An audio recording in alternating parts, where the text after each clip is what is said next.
Ambon itu sudah dikaruniai Tuhan DNA. Kemudian satunya adalah intuisi bermusik. Intuisi bermusik, betul. Sehingga saya punya kepekaan terhadap Bapak. Saya punya nilai toleransi yang kuat terhadap Bapak. Oleh karena itu ke UNESCO kita bawa music as instrument of peace. Sebab orang jahat itu tidak punya nyanyian. Berarti orang yang bernyanyi, orang yang punya musik itu orang-orang yang baik.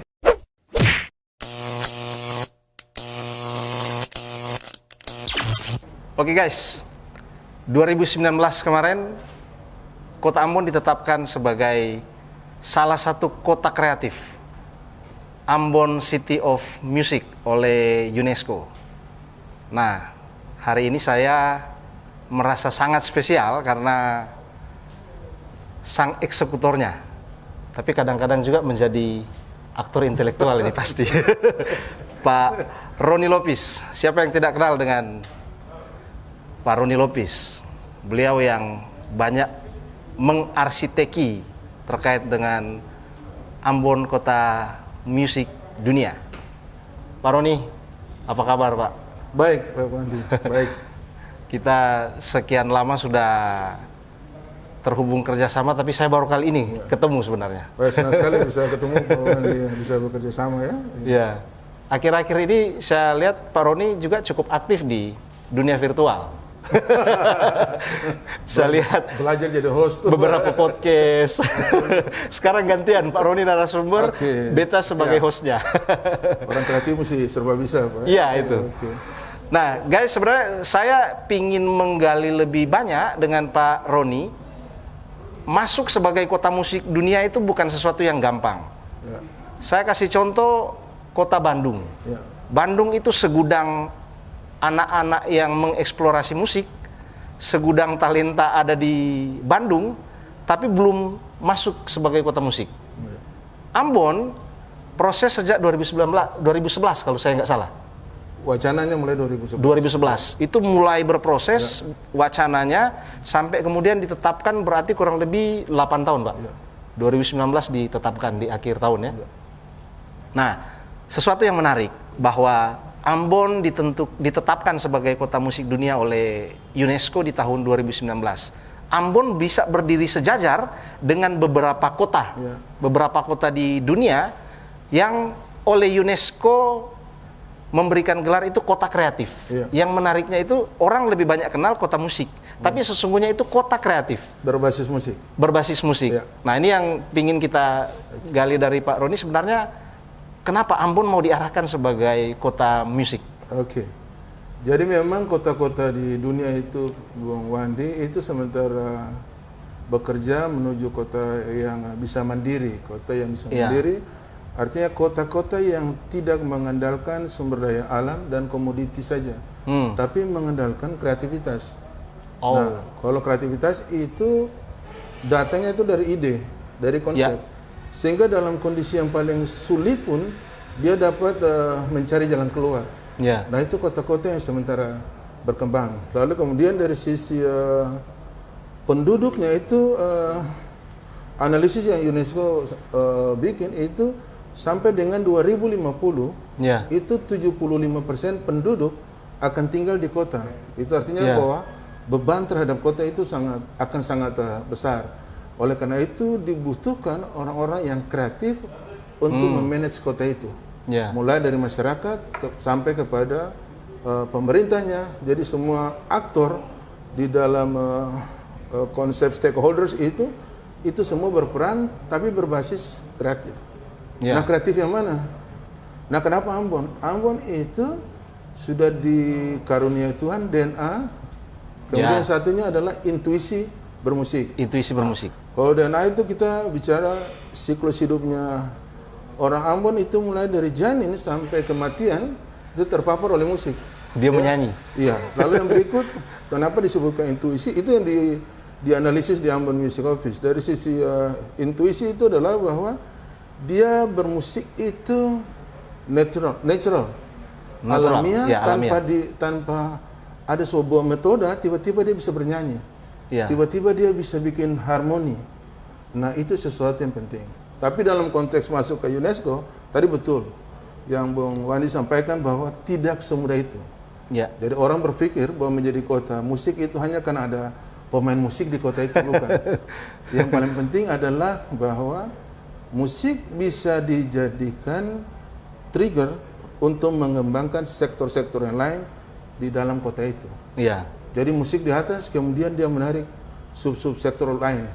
Ya. Mau masuk ke lingkungan kah, mau masuk ke pendidikan kah, mau masuk ke infrastruktur kah, itu semua harus bisa dikendalikan by music. Jadi musik itu apa? Provokator.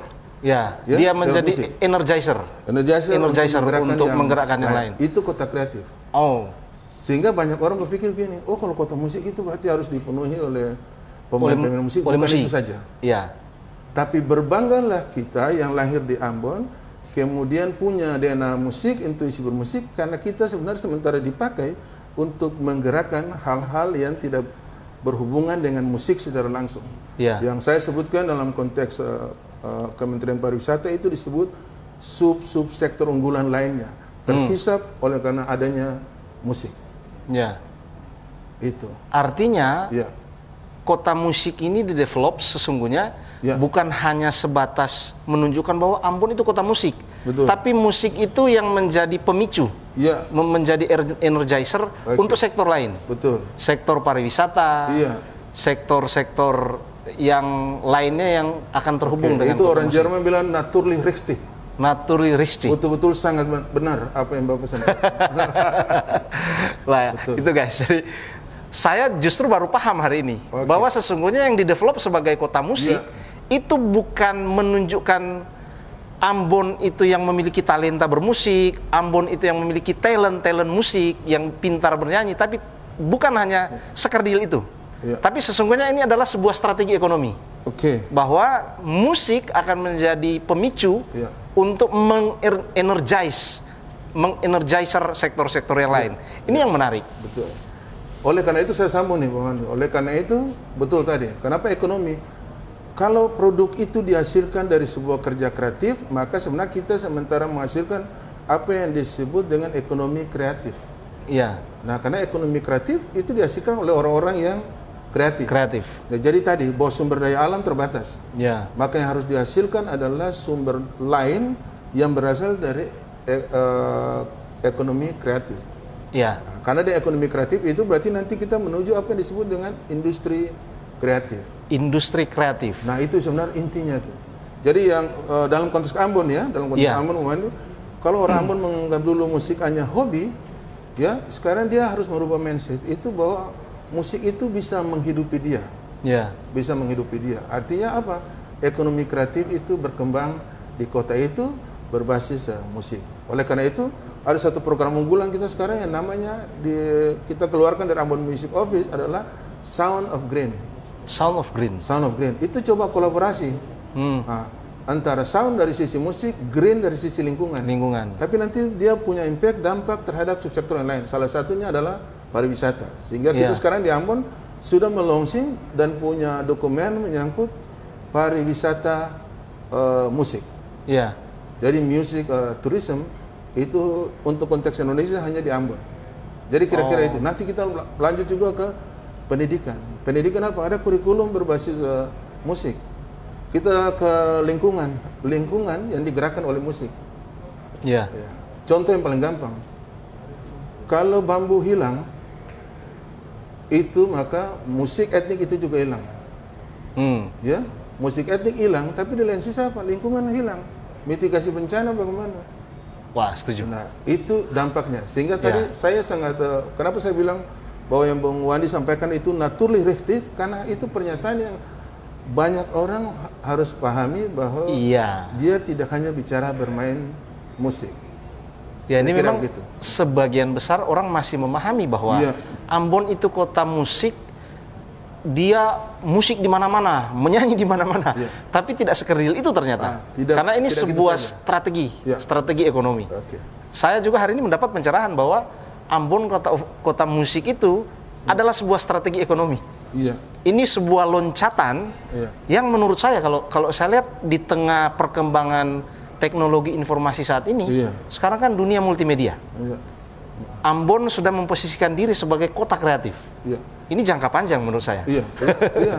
Ini jangka panjang. Ya, betul. Karena begini, Bung Wandi, dalam konteks internasional, sementara yang dilakukan oleh Ambon adalah menjawab apa yang disebut dengan Sustainable Development Goals. Iya. 2030. Tujuan pembangunan berkelanjutan 2030.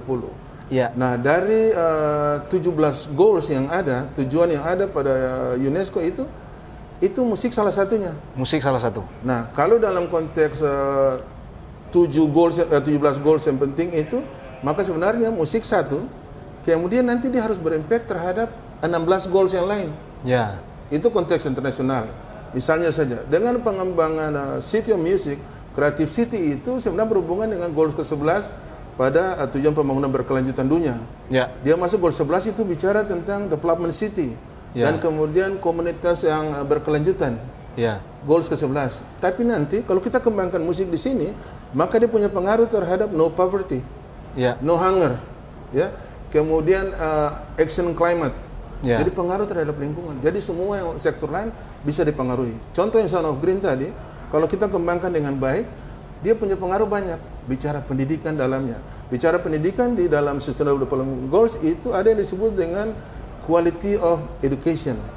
Nah, itu yang kita kembangkan. Nah, kenapa tadi Bung Wandi bilang hebat? Karena bayangkan sekarang ada 47 kota musik di dunia. Ambon salah satunya yang mencoba menjawab apa yang diinginkan oleh dunia lewat UNESCO. Ya. Oke. Ya, karena UNESCO memang dia tetapkan kota-kota itu kota-kota kreatif. Iya. Kota-kota kreatif yang berbasis. Ada yang berbasis musik, ada yang berbasis apa nih? Berbasis literatur, bioskop malah saya lihat ada. Film ada. Film. Nah, itu. Guys, ini menarik sesungguhnya menurut saya ketika kita mendapatkan pemahaman bahwa musik itu menjadi sebuah strategi perekonomian. Belum ada di Indonesia setahu saya. Pemerintah yang memiliki komitmen mendedikasikan programnya untuk sebuah strategi perekonomian. Ambon, saya temukan di sini hari ini, Ambon memiliki satu strategi perekonomian berbasis musik.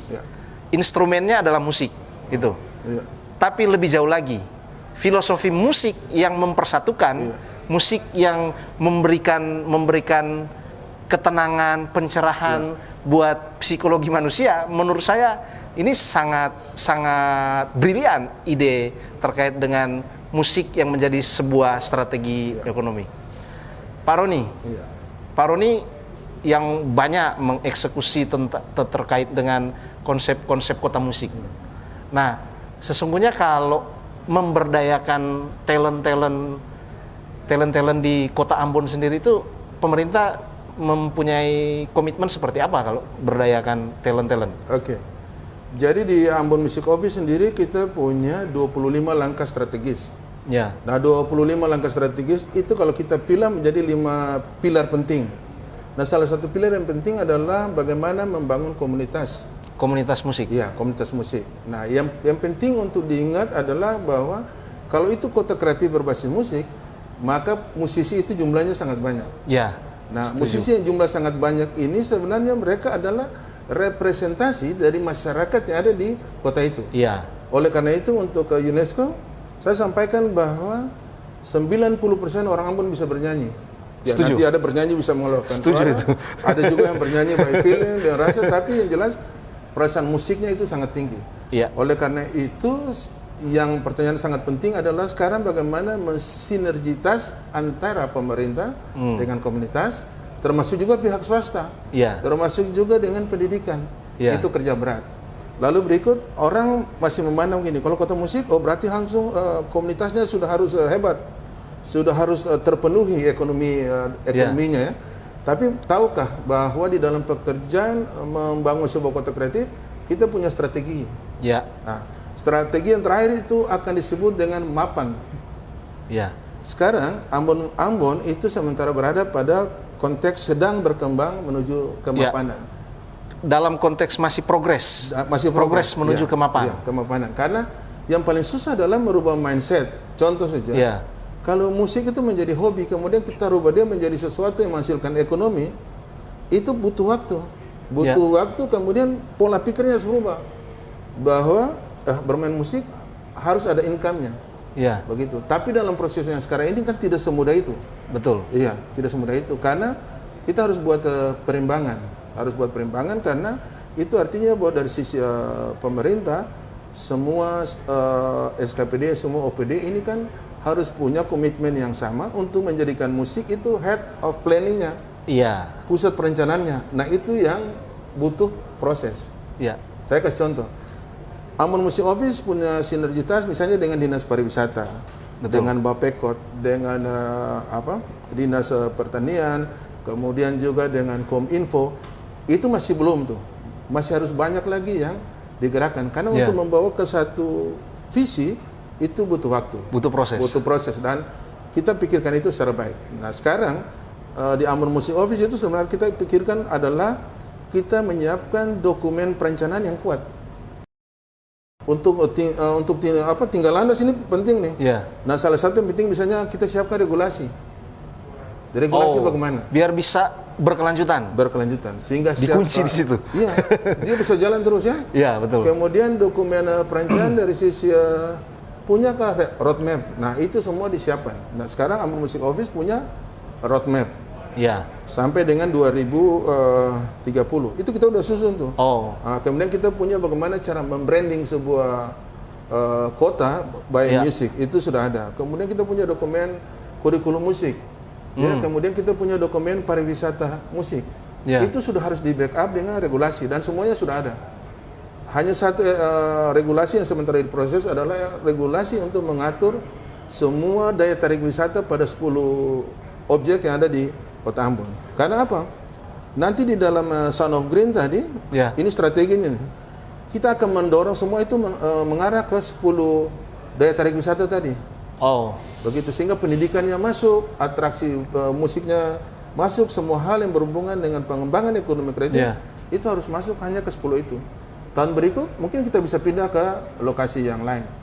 Nah, itu proses yang panjang. Itulah yang disebut dengan kota-kota yang memuliakan kreativitas. Jadi itu kota musik. Itu kota kreatif berbasis musik. Luar biasa itu. Saya dengan dapat info ini, wah, sebenarnya kalau mau dibilang konsep ini konsep orang-orang milenial. Milenial itu dikenal dengan kreativitas, eksploratif, tapi kemudian up to date dia. Nah, konsep ini rasa-rasanya ya ini konsep-konsep milenial sesungguhnya. Sebuah kota yang didorong perekonomiannya dengan instrumen musik. Orang sedikit terpikir tentang itu. Nah, Pak Roni, itu tadi saya masih penasaran ketika program pemerintah pemerintah itu memiliki periode. Tadi sudah disinggung akan biar ini komitmennya berkelanjutan akan dikuatkan lagi dengan sebuah regulasi. Nah, tapi yang saya pingin gali branding atau awareness untuk di internal dulu. Internal, ya katakanlah internal pemerintah sendiri. Nah, seberapa kuat sebenarnya dukungan dari atau komitmen dari stakeholder yang ada di pemerintah kota itu sendiri? Nah, itu yang tadi saya bilang bahwa kita punya line up yang paling penting itu adalah punya visi misi kota, pemerintah kota. Kemudian di dalamnya itu ada visi kota musik sendiri, yang dalam hal ini dikawal oleh Ambon Music Office. Turunannya dari visi besar itu. Kita mengkaitkan dia dengan visi pemerintah kota. Dikaitkan. Jadi kalau bicara harmoni, religi, sejahtera, kita kaitkan dia. Yang mana di program atau visi Ambon Music Office untuk menjawab Sustainable Development Goals ini yang punya hubungan dengan harmoni, dengan religi, dengan sejahtera itu di mana? Nah, kalau itu sudah terkonek, sebenarnya hal itu bisa terkonek kalau dia itu kita punya basis perencanaan itu ada pada RPJMD. Nah, kita sepakat bahwa RPJMD kita masih RPJMD yang payung, masih agak luas. Sehingga dibicarakan itu masih banyak kepada budaya musik. Nah, tapi kota kreatif itu kan belum. Nah, sekarang dengan memberikan pengawalan lewat regulasi, sebenarnya kita sementara menjaga RPJMD itu dia punya konektivitas. Begitu. Karena RPJMD Kota Ambon itu hanya sampai 2022. 2022. Setelah itu selesai. Nah, sekarang bagaimana kita konektivitas dia? Lalu yang berikut di Ambon Music Office kita tetap berupaya untuk punya konektivitas dengan semua OPD yang ada.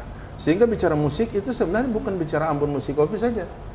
Ya, tapi semua SKPD ini ada. Nah, tadi saya sampaikan bahwa beberapa SKPD itu sudah sangat mendukung Ambon Music Office untuk bisa menggerakkan sebuah kota kreatif nih. Karena kita sudah masuk pada jejaring internasional, lebih tepatnya kita sudah masuk pada UNESCO Creative Cities Network. UNESCO Creative Cities Network itu ada kurang lebih 246 kota di dunia. Wow. Yang berbasis kreativitas. Lalu hanya 47 yang kota musik. Kota musik, basis musik. Saya membayangkan bekerja sama dengan pemerintah, dengan setiap OPD itu kan sebenarnya sama seperti kita sementara bekerja dengan subsektor yang lain. Karena musik harus bisa memengaruhi lingkungan. Musik harus bisa memengaruhi perhubungan. Nah, kalau Bapak Wandilia misalnya ada trotoar musik, walaupun itu dari pemerintah pusat, tapi itu sebenarnya bukti bahwa ada sinergitas. Sebenarnya upaya untuk membuat semua sinergi seperti lagi mendorong musik itu naik ke atas. Begitu. Karena dari sisi sustainable, UNESCO berpikir begini. Kalau musik itu merupakan budaya di kota itu, maka itu dipastikan tidak akan hilang. Karena berbasis budaya. Berbasis budaya lalu kemudian harus berbasis dari masyarakat. Oleh karena itu kalau ada pernyataan misalnya begini, ada orang di luar yang membuat Ambon menjadi kota musik dunia, itu keliru besar. Itu sangat keliru. Kenapa? Karena kota itu harus dibangun oleh masyarakat yang ada di situ. Masyarakat yang mana? Komunitas musik. Komunitas musik itu harus punya hubungan dengan pemerintah. Pemerintah membantu untuk bisa berkembang. Walaupun dalam proses. Karena memang manajemen di kota kreatif itu bottom up planning. Jadi ciri-ciri sebuah kota kreatif itu dipenuhi oleh banyak pelaku ekonomi kreatif di situ. Planningnya juga bottom up. Lalu kemudian kalau rantai kreativitas itu dimulai dari ada kreasi, produksi, distribusi, konservasi, konsumsi, konservasi itu semua rantai itu harus dilakukan dengan baik. Nah itu proses itu yang tidak mudah. Oleh karena itu sebenarnya gambaran lewat apa yang kita buat hari ini adalah bahwa kita sementara berjalan pada sebuah proses. Mapan atau sustainable-nya itu nanti di bagian akhir dari perjalanan ini. Sehingga apapun sumber perekonomian orang, mau restoran, hotel, tempat-tempat nongkrong, spot-spot pariwisata yang lain, semuanya itu berbasis fashion. Gitu. Nah, lebih ke domestik Bali saya lihat. Bali semua yang terkait dengan aktivitas dia di Bali terkait dengan pariwisatanya. Sehingga turunannya semua itu menggerakkan perekonomian. Nah, saya belum dapat gambaran konkret. Ambon misalnya, ketika dia menjadi sebuah kota musik, ini goals untuk menuju kemapanan ya. Seperti apa kota yang diharapkan itu sesungguhnya dari sisi perekonomiannya? Oke, jadi tadi saya bilang bahwa tidak mudah. Karena pertama mindset itu harus dirubah ya. Tapi yang ingin dijelaskan begini, bahwa Ambon tidak sama dengan Bali. Ambon tidak sama dengan Paris. Betul. Padahal mereka berdua ini punya skema yang lain ya. Paris pada fashion ya. Nah sekarang dalam konteks musik pun sama. Ambon bukan Liverpool. Ambon bukan Adelaide. Ambon bukan Daegu. Ambon bukan Tongyong. Ambon bukan Mannheim. Ambon bukan Hanover. Setuju. Ambon bukan Havana di Kuba. Berarti dia punya ciri. Punya identitas sendiri. Identitas sendiri. Nah, ada identitas ini, ada yang kita secara visual itu bisa lihat. Nah, saya mau jelaskan begini, bahwa kan harusnya di Ambon itu kelihatan orang bermain musik di mana-mana. Tapi tahukah Wandi bahwa ketika saya punya feeling musik yang kuat, UNESCO bilang ini luar biasa. Pada saat tidak bermain musik. Begitu melihat Bapak punya auranya itu aura musik, itu kota musik. Jadi tidak selamanya semua nampak secara visual. Visual. Lalu berikut tadi, karena dia itu culture, maka sudah dipastikan tidak akan mati. Nah, oleh karena itu kita menganalisis dengan begini. Kita sebut bahwa siklus hidup dari orang Ambon mulai dari janin sampai dengan kematian terpapar oleh musik. Dari kecil sudah dengarkan, dari bayi itu orang tua sudah menggendong dengan cara menyanyikan lagu-lagu yang skalanya diatonik, bukan pentatonik. Nada 7 nada itu tambah dengan 5 hitam itu maka jadi 12, itu dipenuhi oleh dia. Begitu jadi baby yang dinyanyikan adalah lagu-lagu diatonik. Ya. Kalau teman-teman di daerah barat atau di Jawa masih bermain pada 5 nada pentatonik. Nah, itu berarti kekayaan musik kita cukup baik untuk sebenarnya ada hubungannya dengan bagaimana menyelaraskan antara otak kanan dan otak kiri. Kemudian ada sampai kematian. Ada brass section bermain di orang mati. Saya kira sama juga di beberapa tempat yang lain. Cuma ada energi, ada aura lain yang tidak dimiliki oleh orang lain. Di Liverpool orang bermain juga brass section itu main. Tapi paling antar sampai ke kuburan. Ini di Ambon sudah 3 malam, 40 malam pun masih orang masih menyanyi. Lalu kemudian pertanyaan saya misalnya di Adelaide sama di Phuket, di Ambon ada nggak musik di jalan-jalan? Oh, kita tidak begitu. Kita sudah menyanyi mulai dari pantai sampai ke gunung. Tapi Bapak tidak lihat itu nyata kan? Tapi kalau Bapak ikuti, oh ternyata ada musik yang dari pantai. Oh ternyata ada musik di gunung. Begitu. Sehingga bukan berarti bahwa ruang pertunjukan tidak penting. Semua sangat penting. Tapi bagaimana menjelaskan bahwa dia punya DNA itu, kekuatan Ambon itu ada pada feeling yang kuat. Feeling yang kuat. Malah saya mencoba melihat bahwa kalau misalnya Ambones itu bermusik, yang keluar pasti frekuensi-frekuensi yang menengah. Tidak berada pada high frekuensi maupun low frekuensi, middle frekuensi. Nah tadi sebenarnya dia sementara memukul orang lain untuk menghayati apa yang dia bikin. Itu Ambon tuh. Ini benar-benar rasa ini sebenarnya. Rasa. Mulai dari dalam. Apakah yang UNESCO lihat hanya menyangkut visual bahwa dia bermain musik? Enggak. Dari beberapa kunjungan teman-teman dari kota musik dunia yang lain, misalnya dia bilang begini, ini bermain tempo, di tempat lain harus diajarkan. Di Ambon tidak. Orang langsung bisa memukul tempo dengan tepat. Nah, tempo itu kalau Bapak perhatikan itu sebenarnya menyangkut rasa. Dia tidak tahu andante, dia tidak tahu moderato, dia tidak tahu accelerando, tapi dia bisa rasa. Oh, ini kayaknya cepat. Nah, lalu yang berikut, semua orang yang menyanyi, dia bisa bilang, wah ini fals nih, ini nggak bagus. Padahal dia sendiri bukan musisi kan? Itu kekuatan. Tapi sebenarnya di dalam itu, saya mau kasih tahu itu bahwa Tuhan memberi itu untuk orang Ambon. Itu bahwa perasaan musiknya itu sangat kuat. Itu yang dilihat, sehingga kita berbeda dengan orang lain di situ.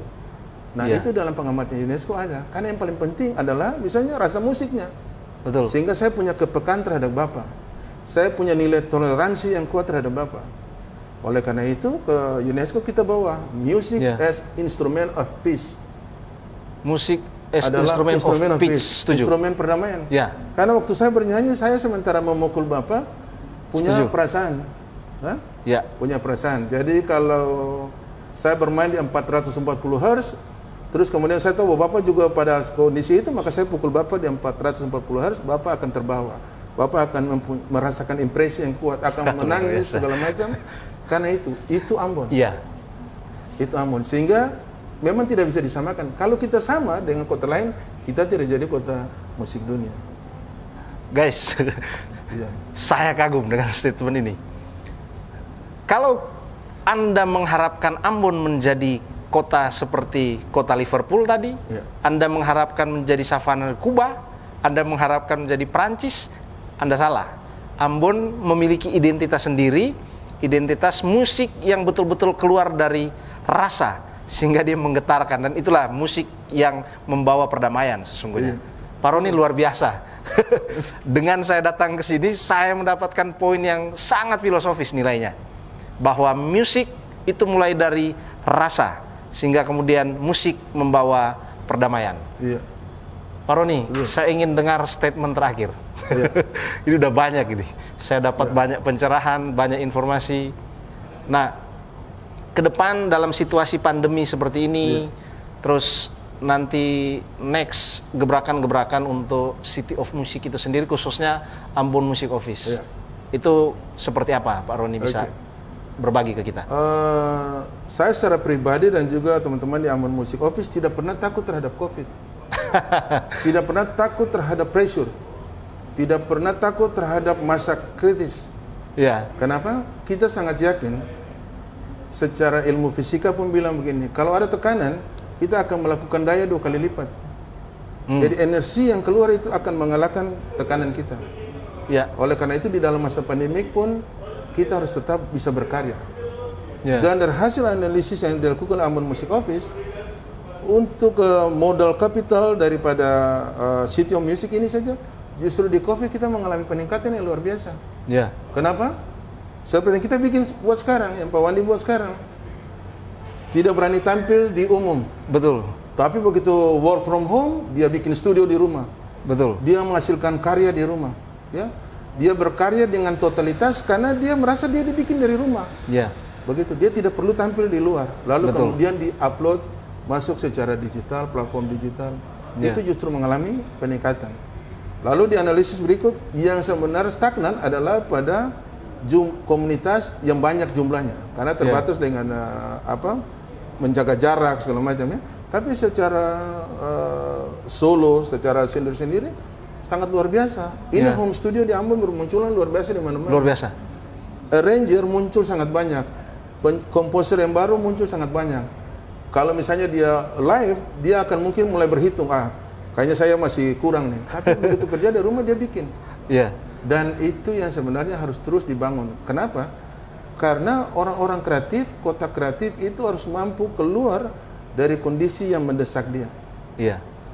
Orang kreatif kan punya ide, punya konsep. Nah, dia selalu akan eksplorasi. Selalu ada jalan hal. keluar. Ya. Selalu ada jalan keluar. Begitu. Pak Roni, ada beberapa, ini masa pandemi, saya lihat kemarin, kurang lebih tidak sampai setahun, karya-karya orang Ambon dalam bermusik, karena kan dia sekarang akhirnya beralih ke platform digital. Kita kalau konser paling banyak 30.000, 50.000 lah. Itu sudah luar biasa, satu lapangan Merdeka sampai di tribun-tribun kiri kanan terisi. 50.000 paling maksimal. Tapi karya-karya anak-anak Ambon semasa pandemi ini itu tembus sampai 28 juta viewersnya. Karya anak Ambon, bahkan ada satu lagu tidak ada video klip. Tembus sampai hampir kurang lebih 30 juta. Ini luar biasa karyanya. Mungkin karena aura bermusiknya, talenta bernyanyinya memang itu karunia di Ambon, rupanya ya. Dan itu merepresentasikan Indonesia Timur, saya lihat.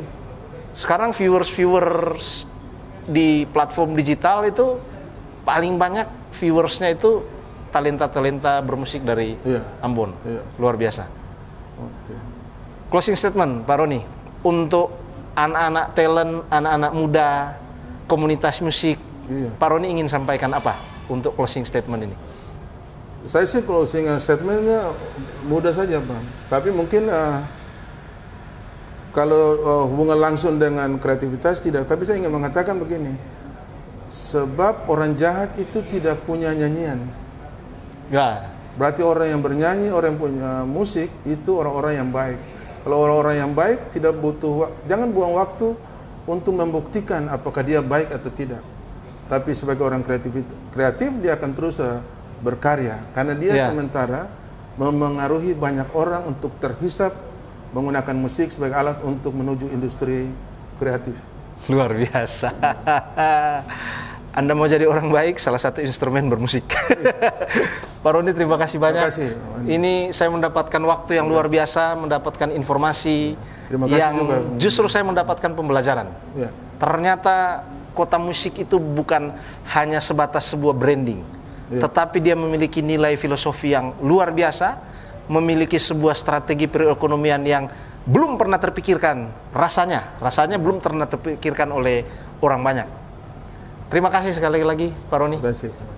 Kami tetap mendukung City of Music. Mari kita dukung City of Music, terlebih khusus kerja-kerja Pak Roni sebagai Direktur Ambon Music Office. Kita jumpa lagi dalam konten-konten yang lebih menarik lainnya. Thank you. We are musicians.